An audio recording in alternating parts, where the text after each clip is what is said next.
Do better, economies do better. Those are the words of the former head of the International Monetary Fund, Christine Lagarde, at a whooping 35% to their economies by bringing more women into the workplace. But what happens when they do enter the workplace? Are they safe? Do they prosper? Do they do better? Think sexual harassment, fighting for promotion, for equal pay, for maternity leave, and the list goes on. If you're a woman, you've probably been there. Today, we want to look at the challenges women face while in the workplace. Hello, welcome to Our Voices. I'm Oriane Itangishaka.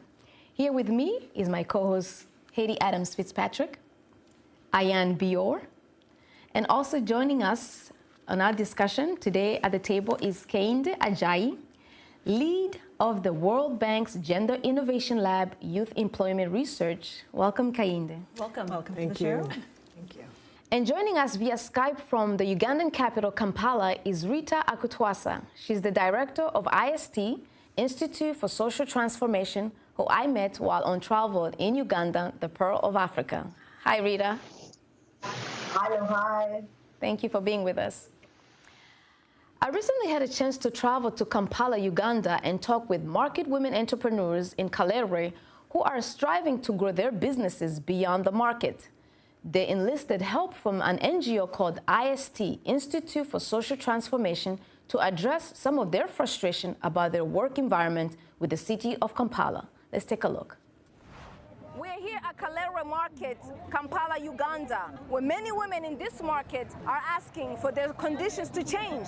The conditions of sexual harassment, sanitary situation, childcare situation, that they need change.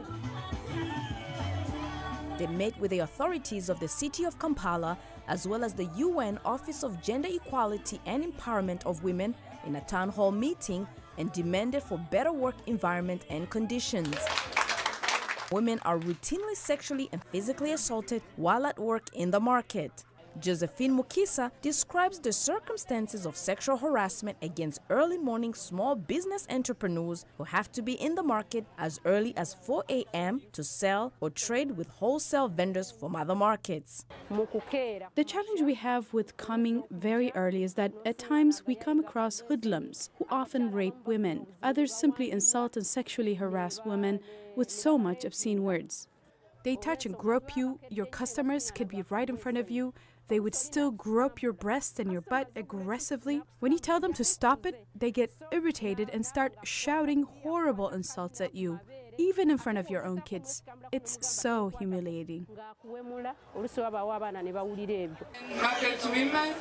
Betty Mwanzi's main concern is for women small business entrepreneurs like herself who do not have access to designated women-only bathrooms. The toilet we have, it is mixed men and women. So as we go there, you find that women, we have nowhere to put our pads. You don't find there gel cans to wash our, as you know. But my request to KCC is, if it is possible, in their programs they have, they can build for us a toilet, a good toilet, whereby the toilet is separated for men and women. Namatovulo Kadia sells cassava in Kaleere Market. She says the most pressing issue as a vendor is childcare, as the market's authority have begun enforcing an old market regulation that forbids parents from bringing their children to work in the market. We are requesting Kampala Capital City Authority to design an area in the market where we can keep our children while we're working. We cannot leave them at home alone, so the city authorities should help us in finding a place where they can care for until it's time to return home.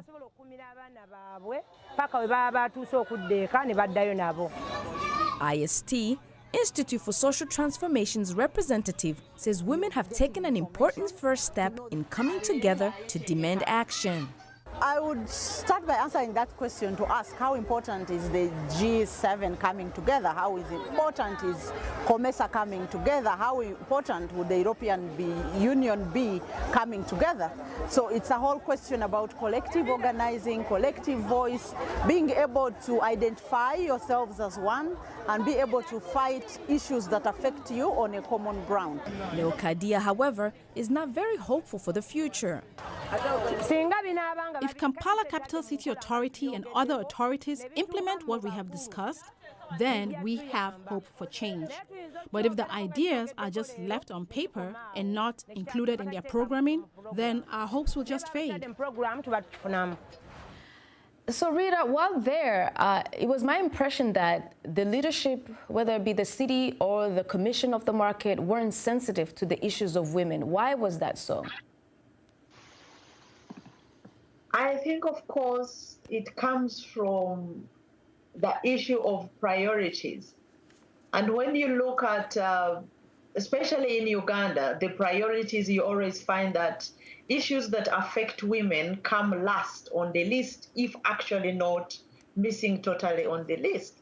Because when you look at the management of the city, for instance, they well understand that everyone in the city does shopping from the various markets. Of course, you visited one of them. But they are very precarious conditions in which these women work in, and worst not to say that those conditions even affect the hygiene and the health of the foods that we all purchase from there. But of course, to the city, it's not number one on their priority. That's why you find that the women will work in some spaces where there are no toilet facilities, that they will have no daycare centers where their children can be able to rest or learn when the businesses are going on. And more so to say that most of them are working under the scorching sun and the rain, that when it rains, they just want to work under such conditions that are not very favorable to their health, but also for them to attract the clients that they need so badly to be able to sell. In the Ugandan case, it sounds like it isn't the priority. But, you know, as you've heard in the story, there are sexual harassment issues, that not being able to have what to take their children. I mean, men have mothers, daughters, sisters. Why aren't they sensitive in your view? Oriane, for me, this seems like an issue that goes just beyond that marketplace. It's really, these are universal issues, I think, that women struggle with, whether this is in the informal sector or in the private sector. You know, I think we need to look at how to gender-proof, I really love this term, how to gender-proof our work environments, because we're bringing women into a workspace that isn't really designed with them in mind. Traditionally, these were just spaces for men. So we really need to think about how do we meet women's needs, because if organizations are going to want to attract women and also retain them, they're really going to have to show that they are committed to changing the work environment, changing the work culture. And I really hope we can start hearing more, and I think this is already happening, but hearing civil society, in the media, you know, in legislation, and politicians all start to hold organizations accountable on that score. And what is your view, Ayaan? Yeah, I mean, I think you're absolutely right, Haiti. I think that change will come, not only when women enter the workforce, but when we are in positions of power. Because, one, I do think that we are stronger in numbers, but I do think that having women in high positions of power, whether it be, you know, in Kampala and government or even in the marketplace, I think that these women can be in positions where they are advocating for a sexual harassment policy, or they are advocating for pump stations for women who need to pump breast milk. But I think that only happens when you have women in those places, because men are not. Like when you have the numbers, absolutely. Yeah, let me bring it back to Kehinde. In your view, in some of the research you've done, you know, in segregation in the employment sector, what are some of the things you think are the issues? So some of the recent work we've done, we have a recent report that's come out that's addressing this fact that even though women, especially across Africa, are a large part of the labor force, they still have lower levels of earnings, both in formal jobs and in the private sector jobs and informal jobs. Right. And one of the big core areas that we outline is the fact that there are contextual factors that matter. So the legal environment, whether there are laws that determine how property rights are allocated, whether women have access to land, whether they have access to different assets, what the rules are about things like employee-mandated provision of childcare. So there are a lot of countries in other parts across the world where there are laws requiring employers to provide childcare. Another issue in terms of contextual factors is things like social norms, whether there are norms in the society that women should do certain types of work, that certain types of spaces are the spaces that women should be in, what the rights are for women in terms of addressing gender-based violence and having protections in that. And so there is a lot of work showing that those are some things that could improve. So it sounds like there is an issue with gender roles that are still very intrinsic in how people behave, even in the workplace, and allowing women to just be women. It seems like it's still being challenged by the roles. Absolutely. And we were talking earlier, I said that this is why we also need men to enter female-dominated workforces like nursing or, childcare. Yes, one of the big constraints women face in the workforce is having constraints on their time. So in a lot of contexts across Africa, women are the primary caregivers. And so one of the big constraints to them engaging more in work is the fact that they have these commitments. And so different types of interventions to encourage men to take on a greater role in terms of childcare and other domestic duties is one approach that could be found to reduce the constraints that women face and allow them to engage more in employment and to have.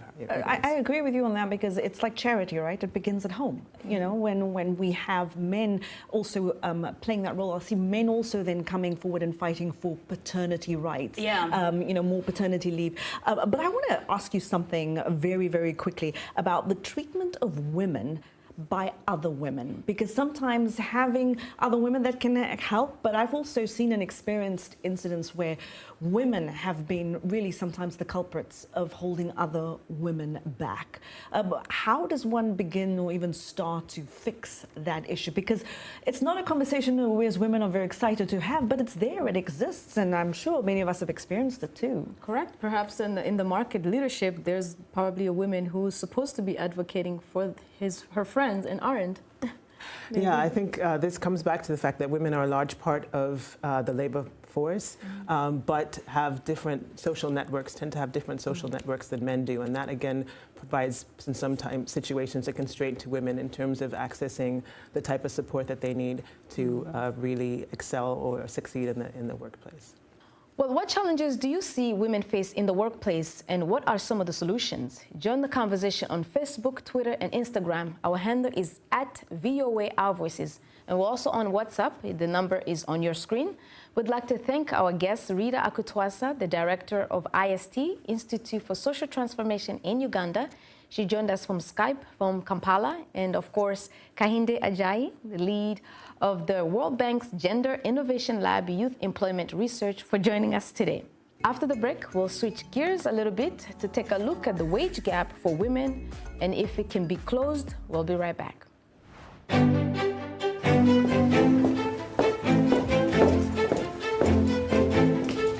Being part of Our Voices is about more than just sitting here and talking about women's issues. It's about listening to them and bringing their opinions to the table and making sure their voices are heard. Because our lived experiences, our stories, and our voices will help shape the next generation.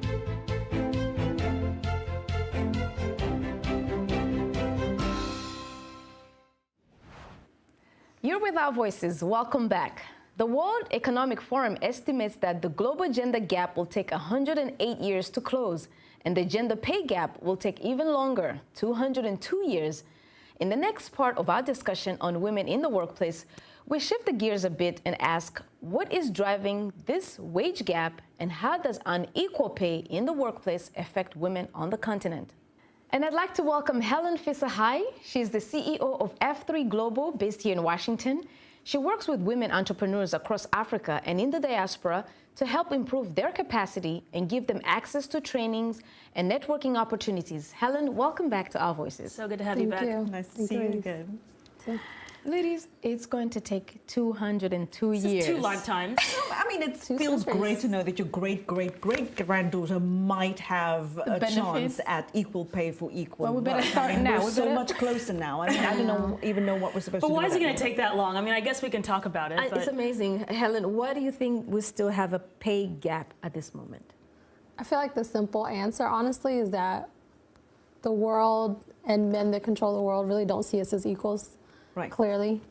Because if they did and they saw the multiplying effect of having a woman earn as much as you, who contributes times 2 as you, then you would recognize that it actually puts more money in your pocket actually by paying the woman next to you a little bit more. And I couldn't agree with you more. It is about the power dynamics in the workforce, and the people who hold the power traditionally have not been people who look like us. And I think that they are afraid of losing that power to women who look like us. And that's what we're really fighting against. It's these power dynamics that are against us. It's a lack mentality. Like you think by giving her more that you're going to lack something. But it's not even more, it's the same. Equal Exactly. pay. Equal pay. That's more, right? That's true. And the logic behind it all just always blows my mind that there is no logic behind it. Because for me, it's very simple. I always look around me wherever I've worked in my life. I've looked around and I have asked myself, what are the men doing right now that I cannot do? What am I doing that they cannot do? And, you know, is there anything that they do better than I do? And if the answer is no on all of that, why on earth am I being paid less? So that's always been, I mean, even when I was younger, I wasn't as outspoken about it as I became later in my life. But we've got to push for this harder every single time, especially because it doesn't make sense. And I think that we also have to know our worth, which is something that I think a lot of women really struggle with. I totally agree. I find that when I have male clients, even if they're startup businesses, they're so confident in their business and they're so like, yes, I deserve to get paid $250 an hour. I'm like, really? You just started. So what are some of the things But when I find a woman who has 10 times more the experience of that same man will say, oh, well, is that too high? Well, she constantly asks for affirmations and confirmation that, you know, she's charging too much, right? And I think it starts as kids. We really look at this logically, because even what I said earlier, I'm looking at my contemporaries, you know, people who are doing the same work that I'm not saying I should earn as much as the CEO, but someone who is doing what I'm doing. And I think women are practical that way. Maybe, yes, exactly. And Helen, maybe in the trainings that you've been giving these women on the continent, what are some of the tricks in the books that you teach them? You know, one interesting training we did was in Ethiopia. And it was focused around marketing yourself, but we talked about a shame culture, right? So in those cultures, and I'm from Eritrea, so we have the similar culture. It's a shame culture where a girl does not walk around saying, I'm the best, look at me, pay me for what I deserve. It's almost like you have to be recognized. And so we got to get out of that as women and say, like, I worked hard, I have the same education, I earned this, so this is the value, and this is what you need to pay me. Right. And not make excuses or not ask for anything else. Hey, and you spoke to someone in Ghana also. Well, yeah, and it really goes to what you were saying, Helen, about culture. You know, I'm from South Africa, and I don't know how it is in the countries you guys are from, but we don't really talk about how much we earn.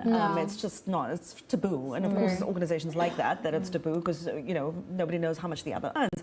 And so I just traveled to Ghana recently, and I spoke to a very interesting woman, Lilipal Baba Otu, and she's the CEO and founder of an organization called Bridge for Equity Ghana. And we talked about, you know, equality. We talked about equity when it comes to pay. She mentioned something very interesting about how when a woman gets married, that just changes the dynamics of what you find out, what you ask around the pay gap. And just take a listen. Gender pay gap in Ghana happens because of how they perceive a woman to be, especially when she's married. Let's say you're in the same position with a guy, they will think he has more responsibilities when it comes to money, and so they, you know, tend to pay him a little bit more than you are, but you're doing the same job. It's hard to know how much your male counterparts are being paid, but when you compare to your friends or your spouse, you can tell that you're being cheated. And this is so fascinating to me, you know, because Lilipal also said organizations are going to have to come to terms with the fact that women are becoming the breadwinners. So you shouldn't just assume that a woman in the workplace is necessarily because she's married, she's being taken care of by a man. Those dynamics are changing, and everybody just better get with the program. And something else that I think needs to change is I think that women need to be more comfortable negotiating their salaries. And I wanted to ask you about that, because I've read in a lot of places that women just don't negotiate for their salaries. Have you heard of this? And what's your advice to women who might be trying to negotiate for, you know, their salaries? No, I agree. A lot of women don't negotiate. I have friends, I have clients who don't even negotiate the terms of the contract because they're a little bit scared, right? They feel like maybe they're grateful for whatever the situation may be, but again, it goes back to knowing your value and knowing the value of the work that you're producing. and then stick to that. But are the leadership, the bosses also at least sensitive to women in the workplace? I would love to say that they are, but I don't think so. And remind them. If you're Remind able them. to pull up your work and show what you have done, I think it's a Right. great refresher. They come back to you though, right? And teach them. I try to teach people lessons, right? So if you don't hire me the first time and you go and hire someone who is my male counterpart who's going to charge you 10 times more but deliver less, you're going to come back to me because you know my value. And then you charge me more. Then I charge you more. That is so interesting. We'll have to stop it right there, ladies. I'd like to thank Helen Fisahai for joining us once again. It's been a pleasure. Always a pleasure. Thank you, Helen. Great to have you with us. Helen Fisahai is the Principal Chief Strategist of F3 Global LLC.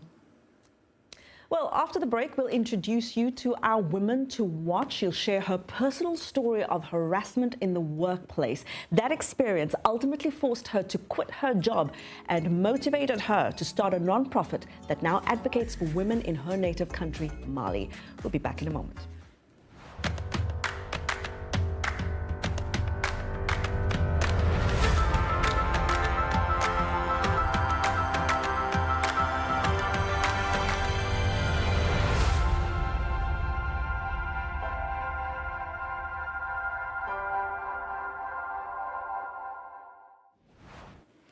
Welcome back to Our Voices. It's time for a Women to Watch segment. Everyday African women on the continent and in the diaspora are doing extraordinary things. And today we highlight the contribution of our VOA colleague from the Bambara French to Africa Service, Kadiatou Traoré. She's the founder of the Association for Solidarity, Aid and Action in Mali. Welcome, Kadiatou. Wow. Good to have you. Welcome. We're so happy to have you. Yeah. Thank you for having me, and I'm so honored to be part of your beautiful team. Thank you so much. Like I talk every time, my voice is our voice. Yes. Now you're part of our voice. Finally, You're part of our voices. Yeah, finally, I'm here and with you. Thank you so much. Thank you for having me. And set? Yes, for thanks. sure. Well, we're going to get right into it, Kadiatou. What drove you to start the nonprofit that you started in Mali? Well, in Mali, I work as a prominent government staff members. So I faced the worst time in my career when the new boss, solicited me a sexual favors. It was very, very complicated situation for me. And he made my job a living hell when I did not give in to his advances. So I thought this situation will be, very, very A safe worse. place. Exactly, because in our society, it's very, very complicated to say that a man could, put up the woman and in this kind of situation. So, but when I refuse his advances, I refuse his advances, they put at me to the resignation. So, I lost my well-paying positions, and so I decided to go forward to the job, but and moved on to decided better to things. launch an organization, like a non-profit organization, to help other women who were going to these issues, and also,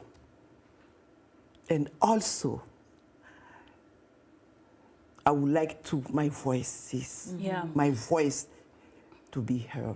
Kadiatou, I really have a lot of respect for your generation because you guys really laid the groundwork for young women like me. We come into the workforce now and we know what our rights are. Right. And it's in large part because of the work that you have done to fight for your own rights in the workplace. And I wonder, looking back at really your career, when you look at the workforce now, do you think that we are where we're supposed to be, or is there more work to do?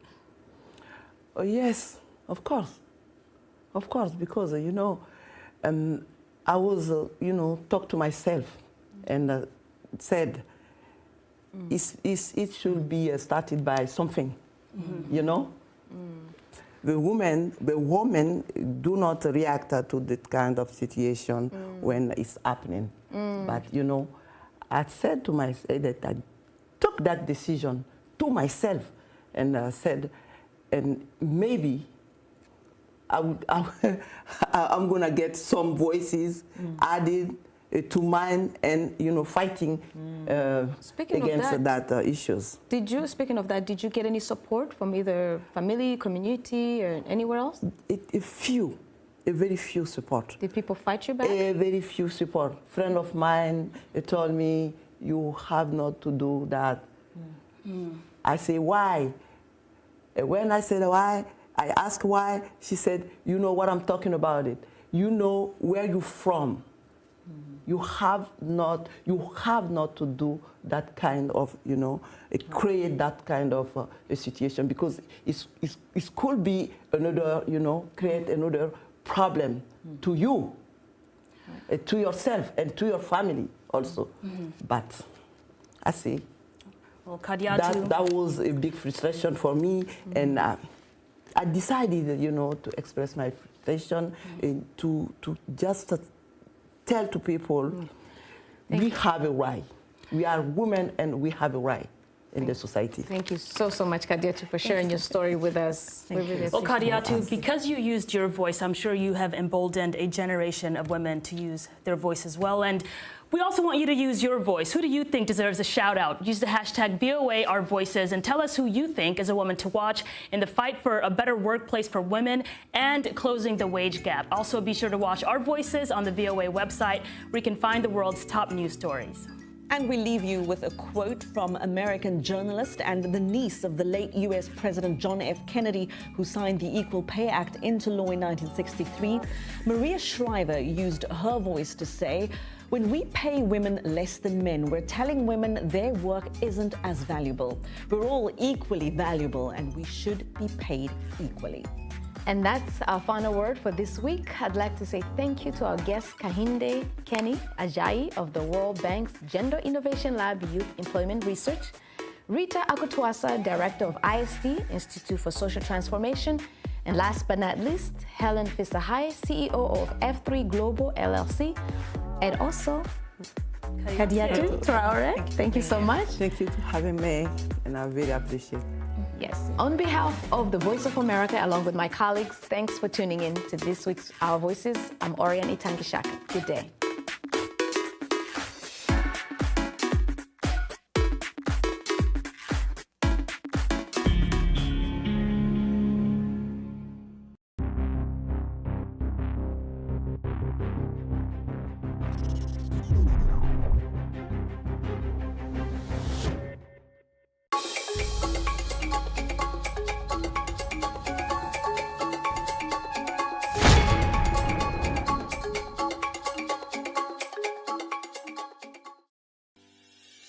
Increase the reach of your events or business services. To advertise on Plus TV Africa, please call 0906 000 5719 or 0909 040 8408, or send an email to marketing@plustvafrica.com. Plus TV Africa. Big stories live here.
Local government financial autonomy.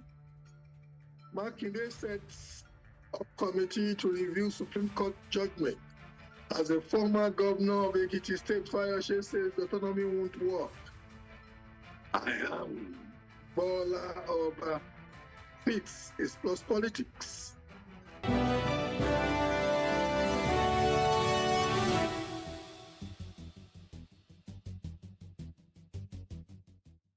Local government financial autonomy, Supreme Court judgment. Oyo State Governor Seyi Makinde has constituted a special technical and legal committee to review the recent Supreme Court judgment on local government financial autonomy. Governor Seyi Makinde had, before the closed door meeting, berated the Supreme Court judgment and strategies by the federal government to usurp undue authority over the state and local government administration, thereby causing tension within the nation's polity, rather than focusing on other germane issues affecting the nation's economy.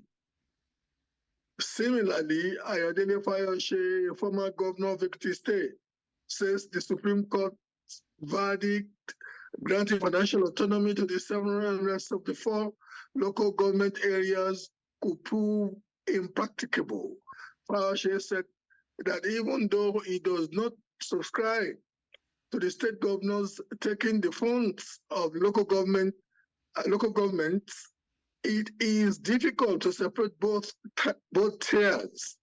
He said that the House of Assembly of every state controls the activities and checks the activities of the local government. Last week, the Apex Court ruled that the federal government should henceforth pay allocations directly to local governments. I believe a lacuna has been created between that Supreme Court decision and the Constitution of the Federal Republic of Nigeria. We all swore, I swore, to uphold the Constitution, but the law is the law. If the law says, if the law is in conflict, it behoves on us to look for our own homegrown solution that will ensure that we have transparency, we can operate, and our people, because when 2 elephants are fighting, the grass will suffer. The Oyo State will get out of this even stronger. We are people that we know what is good for our people. We can run our own affairs. The federal government is not superior constitutionally to the state government. Well, they have more resources than the states. I believe a lacuna has been created. Meeting today was to discuss what happens to Oyo State government, to the welfare of the people, to the development of the people going forward. And committees have been set up, like I said. They have between 4 to 6 weeks to look into all the issues that may arise, because the judgment will not drive itself at the local levels. The judgment will not, deliver development by itself. People will still be involved. And that is what the meeting of today was all about.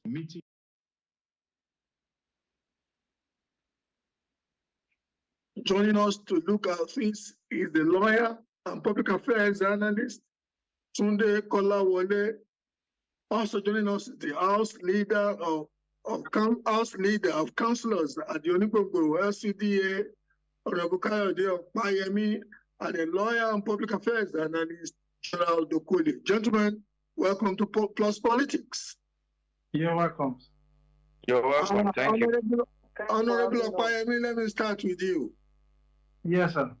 You are in a peculiar situation. Number one, you are an elected councillor, but the contraption, the local governance institution where you function is a stranger to the Nigerian Constitution. So you cannot be a beneficiary, either directly or by proxy of this judgment credit to the third tier of government. Well, what would be your response to that? Number one, I want to bet to disagree with you that we are strangers because we are LCD. If I would understand where you are coming from, where you're going to. Reason why is that we should remember that the Supreme Court judgment created reasons, the elements of necessity that brought about the creation of the LCDAs. If you go back to the history, when our president was our governor, he decided to expand the local councils to 57, and the then President Obasanjo, took it up as an issue. And eventually, they had to go to the court, and the Supreme Court judgment gave a ruling that the state has the power to create local government, but the process was incoherent. If you remember that statement, incoherent. Well, incoherent. The process was incoherent. Incoherent, yeah, thank you. It was incoherent, and by what it means is that it is not complete. It has not followed, it has not completed its process. And by so doing, that they can eventually, those 37 local government created out of the 20 can be made to be local council development areas. And in that wise, I think it was also given that the 20 local government will have the funds, but don't forget, sir, that the LCDAs are also part of those 20 local governments. They were formed from a local government, so we are not strangers, not in any way. We are still in existence, and don't forget now, what I want to put into it is a process that has been run for 21 good years successfully, that has been operating even better than some existing local governments from other states that have conducted elections in those local governments for more than some local governments that are existing in the Constitution cannot be called strangers. Thank you. Okay, I want to believe that with your very articulate line of defense, maybe I should withdraw the word stranger and say at best, LCDAs, as they function in Lagos and other states of the Federation, are acquaintances to the Constitution as a result of the pronouncement of the Supreme Court on the litigation by the then Lagos State government on the creation of local council development authorities as an inchoate entity as pronounced by the Supreme Court. Okay, let me go to Barrister Okolie. Barrister Okolie, are you there? I'm here, I can hear you. Fantastic. Barrister Okolie, the Supreme Court, from the responses of the governor of Oyo State and the former governor of Ekiti State, may have pushed itself into a cul-de-sac that is generally taught against in law schools. That courts must be very careful not to make pronouncements that may ultimately end up being academic, because we are at a point now where it does seem, from the responses of former Governor Fayose and Makinde, and which may be the sentiments of many governors that are not talking out now, realpolitik would or may end up making the pronouncement or the ruling of the Supreme Court quite academic, and the governors may ultimately still just find a way around what the Supreme Court is trying to achieve. Your response, sir? The law is dynamic. Current ground norm of Nigeria is the 1999 Constitution as amended severally over time. in practice, we've not been practicing the LCDA form of governance. It's a new contraption that governors brought up. It started from the current president when he was a governor. And we've always had local government system where funds are paid directly to the local government chairman. I think the finance minister then, Dr. Okonjo-Iweala, used to post on national dailies funds that were paid to each of the 774 local governments in Nigeria. And if you go back to the 1999 Constitution, it recognizes only the local governments. It does not recognize LCDAs. So I don't think that what the Supreme Court did was, by their ruling, was an academic exercise. It's something that has been practiced over time. I think, sir, we can still go back to it. You may not have understood my question very well. My question fundamentally centers around the fact that even if the fund coming from the federation account goes directly to the local government councils, as you have rightly explained that at some point, the former Minister of Finance used to publish funds going to those local government councils. I am saying that given the response of Governor Makinde, the local government chairman may be hounded to give the funds to the governor or spend the funds as directed by the governor, because as Governor Fayose stated, real politics says that those governors are holding their offices at the mercy of their governors. The local government chairmen are holding their offices at the mercy of the local government chairman. I'll come back to you, Barrister Okoye. I have another lawyer, Barrister Kolawole. What would be your response, Barrister Kolawole, to that? Hello? Hello, am I audible? Is Barrister Kolawole still there? Okay. Barrister Okoye, you may want to have a go at that. Okay. In continuation to what I was saying, because I wanted to arrive at that, I wanted to first of all say that what the Supreme Court decided is not an academic exercise. It's something that has been practiced over time, and you can still go back to it. Now, coming to the governors, after having the local government chairmen exercising their powers and existence at the mercy of the governors. Why it's like that is because we don't have a good election system for the local governments.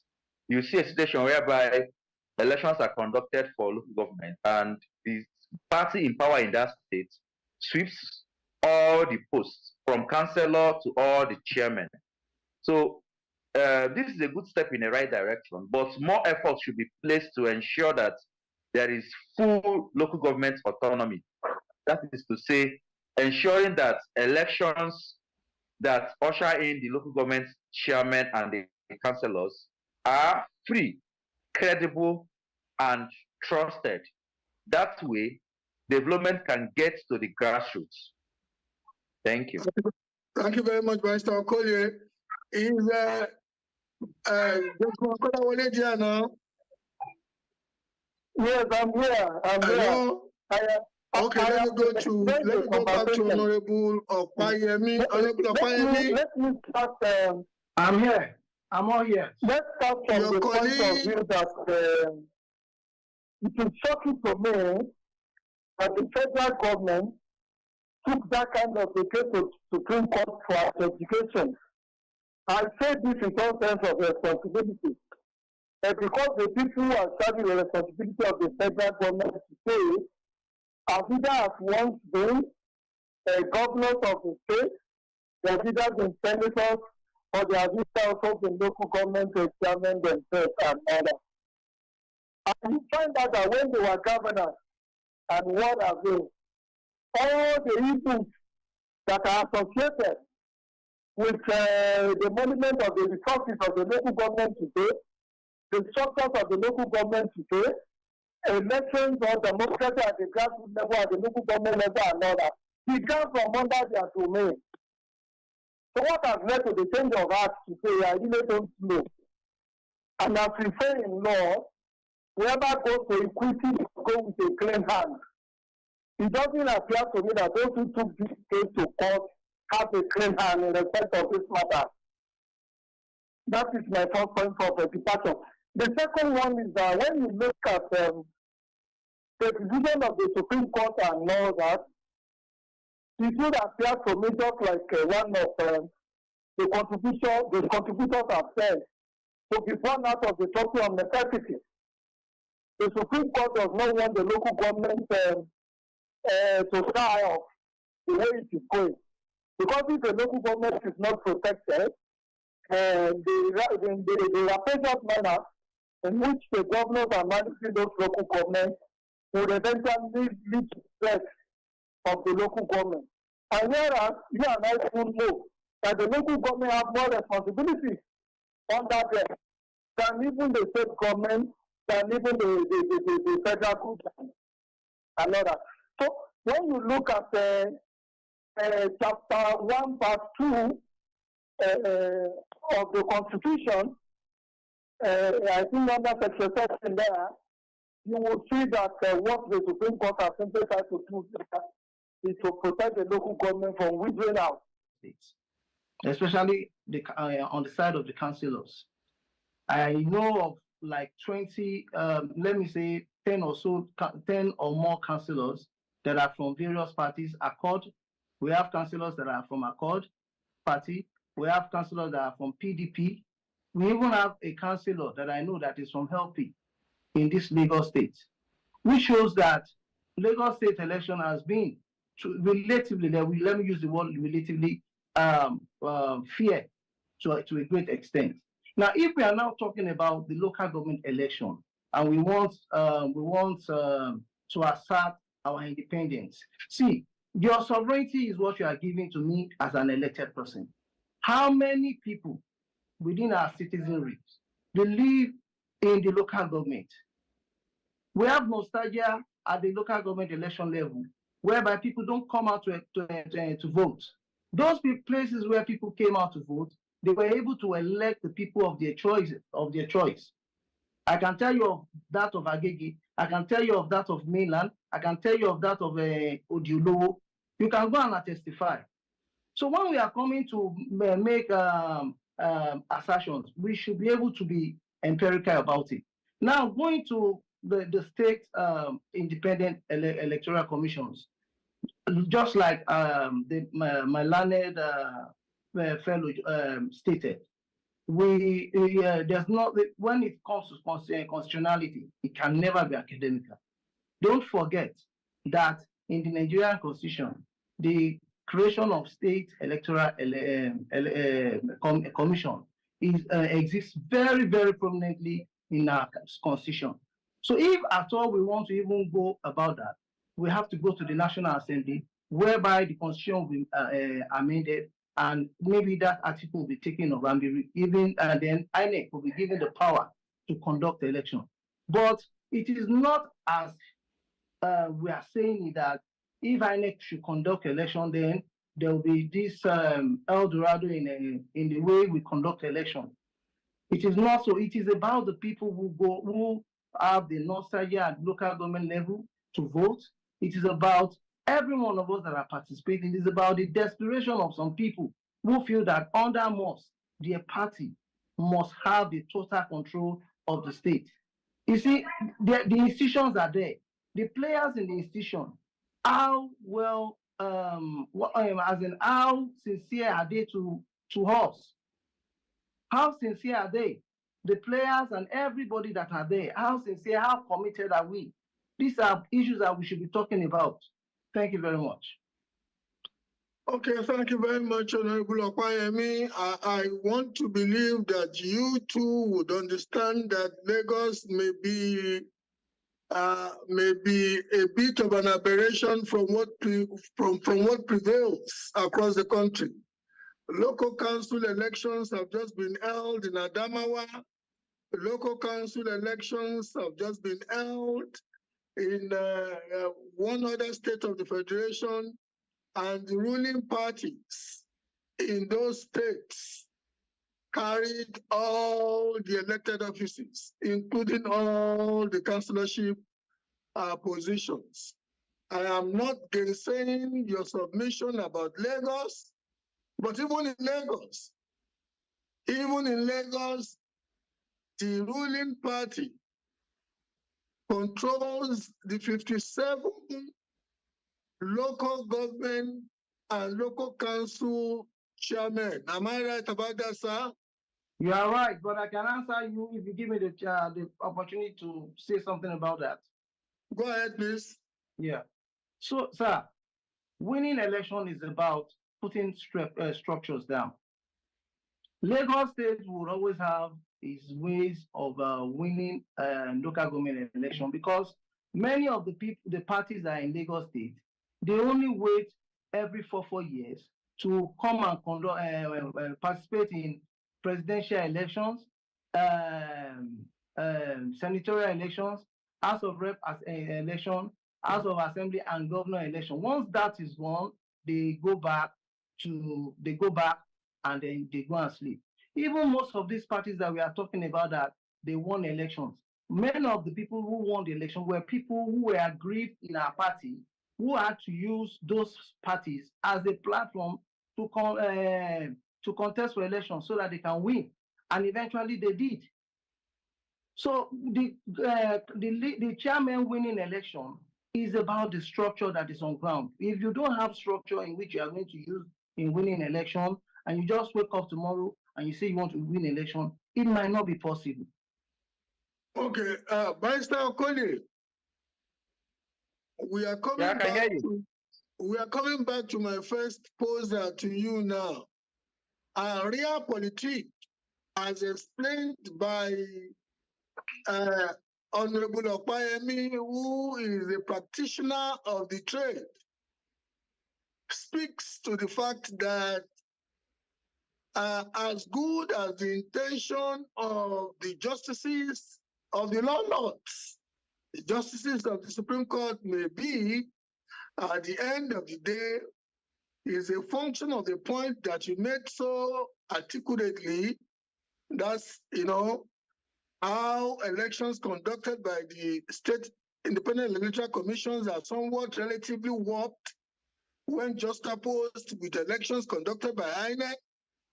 Two, your colleague, the Honorable, has also just accentuated the fact that structure, and when politicians use the word structure, they are basically talking about the enormous resources that seem always to be at the advantage of the ruling party, where the governor is the bankroller.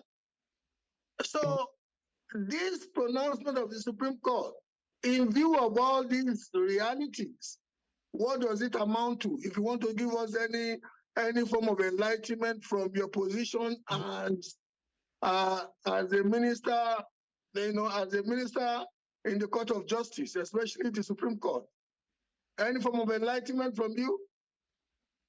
Okay. First, like I said before, it's a step in the right direction, but it's not the whole step.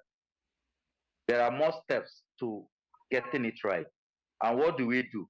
First of all, we have to get our election system to be very okay. Our election, even the ones for National Assembly, even the ones for State Houses of Assembly, even the ones for governorship and presidential, we've not gotten them right. And it will trickle down to the local government elections. First, what am I trying to say? When people are done with voting for these elections, like I said before, there is a sense of disillusionment that affects them when it comes to coming out to vote for the local government council elections. And this peters off and extends to how people view the local government councils. In fact, as a matter of fact, where I live in Abuja, most often than not, we don't even feel the impact of the local governments. So it shows that for people to understand and appreciate the local government system, a lot of our institutions have to be strengthened. And what am I trying to say? The institutions that are used for elections, we are talking about the electoral commissions, we are talking about the security agencies, that is the police, the military, and the paramilitary agencies. We are talking about the individuals, those who are caught messing up with the electoral system are supposed to be punished adequately. It will serve as a deterrent.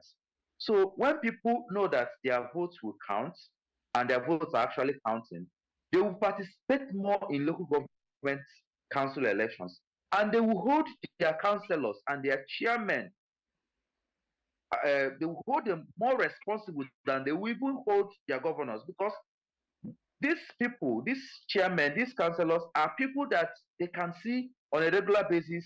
They attend the same church, they sit down in the same area, in fact, they possibly read at the same newspaper stands. So when you see that you can feel, you know your councillor, you know your chairman, and you can feel what they are doing, then you can give them feedback on how to get things right. And this is how development will trickle down